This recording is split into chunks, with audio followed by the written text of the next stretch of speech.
तोहरा लगे आईनी, पावन बरतिया छठी माई हम कईनी, लेके अरजिया माई तोहरा लगे आईनी, पावन बरतिया छठी माई हम। नमस्कार, प्रणाम, हर हर महादेव। कैसे हैं आप सब? आपका छोटा भाई हम रवि प्रकाश यादव। मैं आप सबको बता दूं, मैं सरस्वती संगीत रिकॉर्डिंग स्टूडियो से हूं और ये रिकॉर्डिंग स्टूडियो लक्ष्मी नगर में पड़ रहा है। और आपको अगर किसी भी भाषा का रिकॉर्डिंग करवाना हो तो संपर्क जरूर कीजिएगा। और आइए आप सबसे मिलाते हैं आंचल यादव से, जो यूपी के रहने वाले हैं और कहाँ के हैं, किस जिला से हैं। आइए मिलाते हैं आंचल यादव से। बोलिए। ये आंचल यादव है और आप कहाँ के रहने वाले हैं? रायबरेली जिले। रायबरेली जिले। हाँ, यूपी जिला। और गांव रत्नापुर। अच्छा, तो भोजपुरी में तो कितना दिन से गा रहे हैं लगभग आपका? 1 साल तो हो गया गाते गाते। 1 साल हो गया। कितना उम्र होगा आपका? 17 साल। 17 साल उनका उम्र है और 1 साल से गा रहे हैं। कितना सॉन्ग हुआ 1 साल में आपका लगभग? अभी तो सिर्फ 3 ही हुए हैं। क्यों? आगे कोई मतलब ऐसा प्लेटफॉर्म मिल ही नहीं पा रहा था कि अच्छे से सॉन्ग निकाल पाए। और यहाँ पे आज इनका वॉइस है और यहीं से रेगुलर अभी दिल्ली से ही रिकॉर्ड होगा इसका सॉन्ग। और तो जो भी इनको जानते हैं या नहीं जानते, अगर सपोर्ट ज़रूर कीजिएगा। जो भी आप देख रहे हैं तो सपोर्ट जरूर कीजिए, शेयर कीजिए वीडियो को। और इनका यूट्यूब पे आंचल यादव जैसे ही सर्च कीजिएगा तो आ जाएगा। 2-3 वीडियो है, उनको भी जाके सुन सकते हैं। आवाज़ काफ़ी अच्छा है। कोई गाना आप सुनाइए जो आपका पसंद हो, कोई भी गाना सुनाइए एक। कि झहरस जब बाल सैया जी, लहगस कमाल सैया जी, बगल से निकाल सैया जी, उड़ावस रुमाल सैया जी, 75 करी हैया डोले हो नदिया के बीचे जैसे नैया डोले, असही मोर सैया डोले नदिया के बीचे जैसे नैया डोले, असही मोर सैया डोले। क्लास उलास करते हैं आप? हाँ, क्लास करते हैं क्या? क्लास सीखते हैं। कहाँ से सीखे थे? रायबरेली से। अच्छा, कितना दिन किए थे क्लास?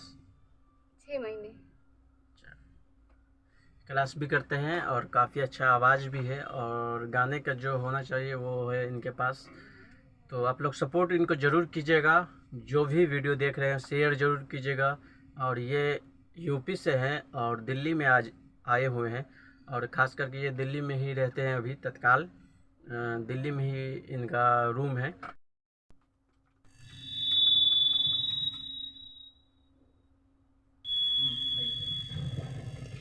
दोनों हाथ जोड़ी हम करेनी बिनतिया, गिरत अखिया से लोर हो। दोनों हाथ जोड़ हम करेनी बिनतिया, गिरत अखिया से लोर हो। तोहरा से मांगतनी एह माई भिखिया, भरदन गोदिया मोर हो। तोहरा से मांगतनी एह माई भिखिया, भरदन गोदिया मोर हो।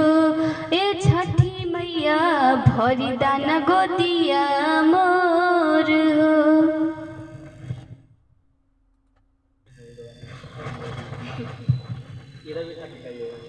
तोहरा लगे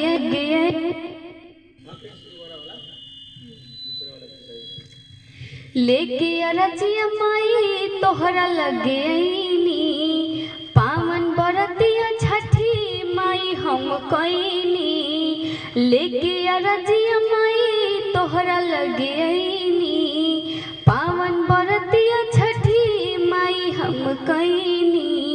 लेहलु तू हमसे मुँह मोड़ हो, लेहलु तू हमसे मुँह मोड़ हो। तोहरा से मंगतनी एहो माई भिखिया भरी दाना गोदिया मोर हो। ए छठी मैया भरी दाना गोदिया मोर हो।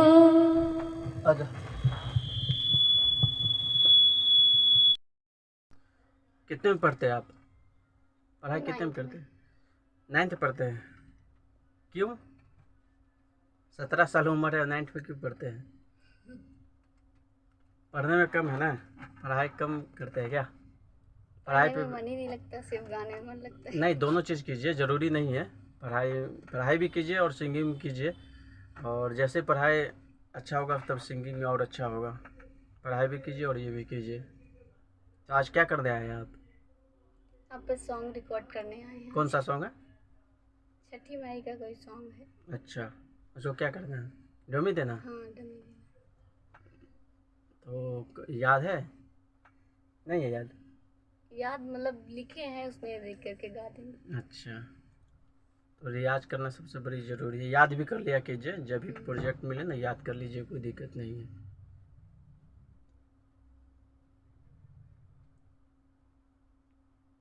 मुखरा भी नहीं याद है उसका? मुखरा याद है? नहीं है याद। पेपर का है, गाइए तो कैसे गाइएगा?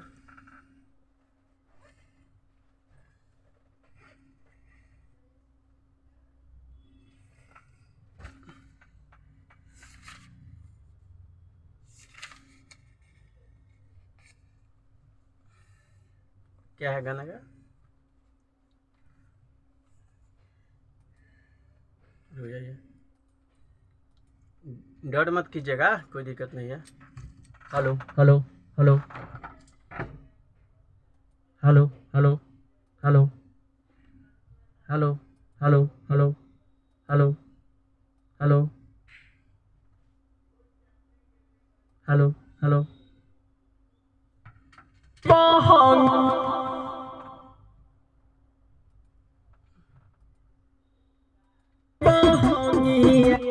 Hello hello check. हेलो